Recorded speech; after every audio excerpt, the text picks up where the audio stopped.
लौटकर अपनी पत्नी से कहा, सहना आया है, लाओ जो रुपए रखे हैं उसे दे दूं, किसी तरह गला तो छूटे। मुन्नी झाड़ू लगा रही थी, पीछे फिरकर बोली, 3 ही तो रुपए हैं, दे दोगे तो कंबल कहाँ से आएगा? माघ पूस की रात खेत में कैसे कटेगी? उससे कह दो फसल पर रुपए दे देंगे, अभी नहीं। हल्कू एक क्षण अनिश्चित दशा में खड़ा रहा। पूस सिर पर आ गया। बिना कंबल के खेत में रात को वह किसी तरह नहीं सो सकता, मगर सहना मानेगा नहीं, घुड़कियां जमाएगा। चाहे जाड़े में मरेंगे पर बला तो सिर से टल जाएगी। यही सोचता हुआ वह अपनी पत्नी के पास गया और खुशामद करके बोला, ला दे दे, गला तो छूटे, कंबल के लिए कोई दूसरा उपाय सोचूंगा। मुन्नी उसके पास से दूर हट गई और आंखें तरेरते हुए बोली, कर चुके दूसरा उपाय, जरा सुनो क्या उपाय करोगे? कोई खैरात में दे देगा कंबल? मैं कहती हूँ तुम खेती छोड़ क्यों नहीं देते? मर काम करो और जब फसल हो तो उसे लगान में दे दो। लगान चुकाने के लिए ही तो हमारा जन्म हुआ है। पेट के लिए मजूरी करो, ऐसी खेती से बाज आए मैं ना दूंगी, ना दूंगी। हल्कू उदास होकर बोला, तो क्या गाली खाऊं? मुन्नी ने तड़प कर कहा, गाली क्यों देगा? क्या उसका राज है? मगर यह कहने के साथ ही उसकी तनी हुई भौहें ढीली पड़ गईं। हल्कू के उस वाक्य में जो कठोर सत्य था, वह मानो एक भयानक जंतु की भांति उसे घूर रहा था। वह जाकर रुपए निकाल लाई और हल्कू के हाथ पर रख दिए। फिर बोली, तुम छोड़ दो अब ये खेती। मजूरी में सुख से एक रोटी खाने को तो मिलेगी, किसी की धौंस तो न रहेगी। ऐसी खेती किस काम की कि मजूरी करके लाओ और उसे भी इसमें झोंक दो, उस पर ये धौंस सहो। हल्कू ने रुपए लिए और इस तरह बाहर चला मानो अपना हृदय निकाल कर देने जा रहा हो। उसने मजूरी से एक एक पैसा काट काट कर 3 रुपए कंबल के लिए जमा किए थे। वे आज निकले जा रहे थे। एक एक पग के साथ उसका मस्तक अपनी दीनता के भार से दबा जा रहा था। पूस की अंधेरी रात, आकाश में तारे भी ठिठुरते हुए मालूम होते थे। हल्कू अपने खेत के किनारे ऊख के पत्तों की छतरी के नीचे बांस के खटोले पर अपनी पुरानी सूती चादर ओढ़े पड़ा कांप रहा था। खाट के नीचे उसका संगी कुत्ता जबरा पेट में मुंह डाले सर्दी से कूं कूं कर रहा था। दोनों में से एक को भी नींद नहीं आ रही थी। हल्कू ने घुटनों को गर्दन में चिपकाते हुए कहा, क्यों जबरा, जाड़ा लगता है? कहता तो था घर में पुआल पर लेटा रहे, तू यहाँ क्या लेने आया था? खाओ ठंड, मैं क्या करूँ? जानते थे मैं यहाँ हलवा पूरी खाने आ रहा हूँ, दौड़े दौड़े आगे आगे चले आए, अब रो नानी के नाम को। जबरा ने पड़े पड़े दुम हिलाई और अपनी कूकू को दीर्घ बनाता हुआ एक बार जम्हाई लेकर चुप हो गया। उसकी श्वान बुद्धि ने शायद ताड़ लिया कि स्वामी को मेरी कूं कूं से नींद नहीं आ रही है। हल्कू ने हाथ निकाल कर जबरा की ठंडी पीठ सहलाते हुए कहा, कल से मत आना मेरे साथ, नहीं तो ठंडे हो जाओगे। यह पछुआ न जाने कहां से बर्फ लिए आ रही है, किसी तरह बस रात कट जाए। यह खेती का मजा है और एक एक भाग्यवान ऐसे पड़े हैं जिनके पास जाड़ा जाए तो गर्मी से घबरा कर भागे। मोटे गद्दे, लिहाफ, कंबल तकदीर की खूबी है। मजूरी हम करें, मजा दूसरे लूटे। जबरा ने हल्कू के मुंह की ओर देखा। हल्कू, आज और जाड़ा खा ले, कल से यहाँ मैं पुआल बिछा दूंगा, उसी में घुसकर बैठना, तब जाड़ा न लगेगा। जबरा ने अपने पंजे उसकी घुटनियों पर रख दिए और उसके मुंह के पास अपना मुंह ले गया। हल्कू को उसकी सांस गर्म लगी। हल्कू निश्चय करके लेटा कि चाहे कुछ भी हो अब सो जाऊंगा, पर एक क्षण में ही उसके हृदय में कंपन होने लगा। कभी इस करवट लेटता, कभी उस करवट, पर जाड़ा किसी पिशाच की भांति उसकी छाती को दबाए हुए था। जब किसी तरह न रहा गया, उसने जबरा को धीरे से उठाया और उसके सिर को थपथपाकर उसे अपनी गोद में सुला लिया। कुत्ते की देह से न जाने कैसी दुर्गंध आ रही थी, पर वह उसे अपनी गोद से चिपटाए हुए ऐसे सुख का अनुभव कर रहा था जो इधर महीनों से उसे न मिला था। जबरा शायद समझ रहा था कि स्वर्ग यही है, और हल्कू की पवित्र आत्मा में तो उस कुत्ते के प्रति घृणा की गंध तक नहीं थी। अपने किसी अभिन्न मित्र या भाई को भी वह इतनी ही तत्परता से गले लगाता।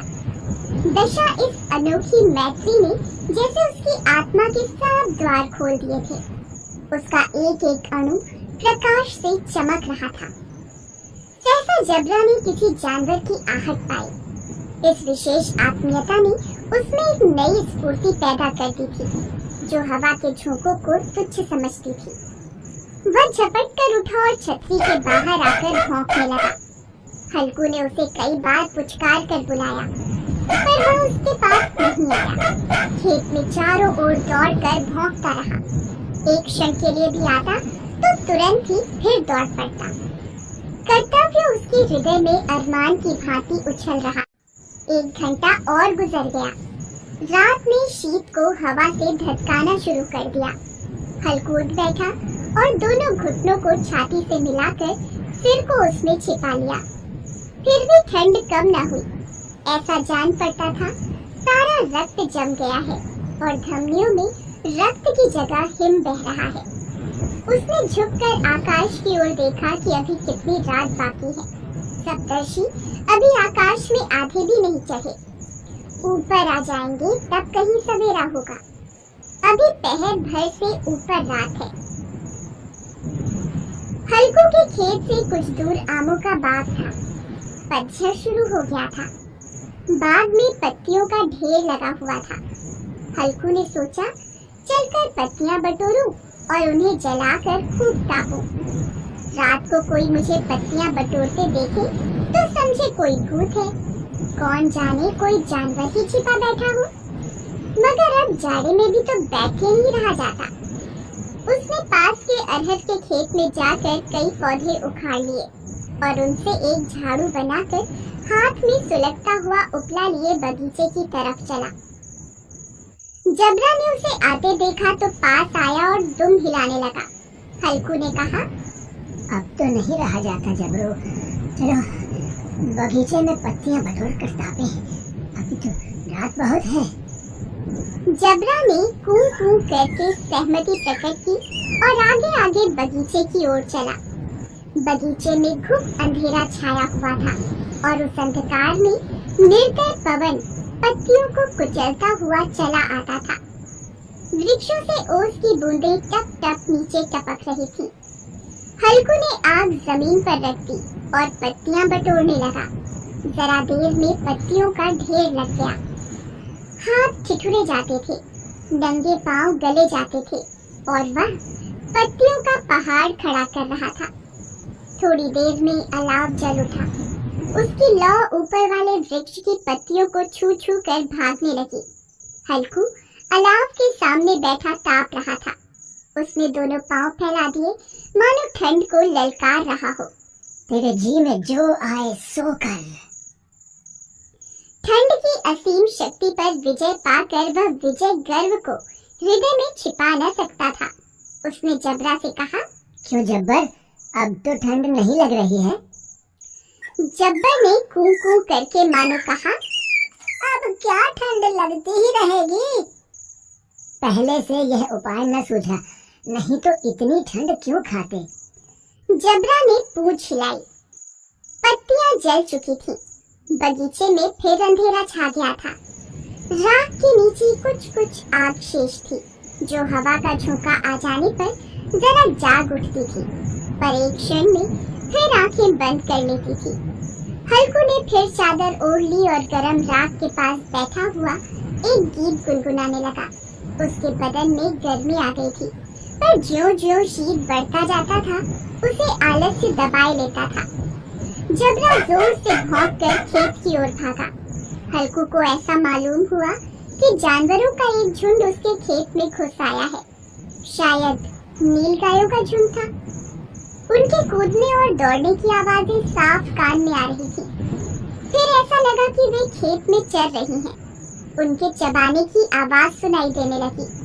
उसने दिल में कहा, नहीं, जबरा के होते जानवर खेत में नहीं आ सकता। वह नोच ही डालेगा। मुझे भ्रम हो रहा है। अब तो कुछ नहीं सुनाई देता।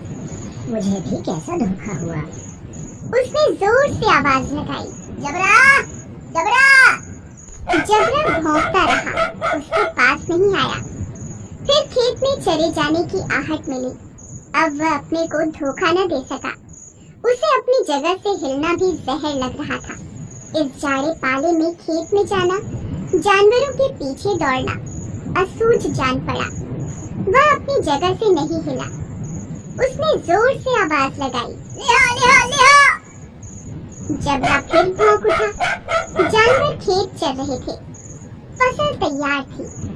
कैसी अच्छी खेती थी, पर दुष्ट जानवर उसका सर्वनाश किए जा रहे थे।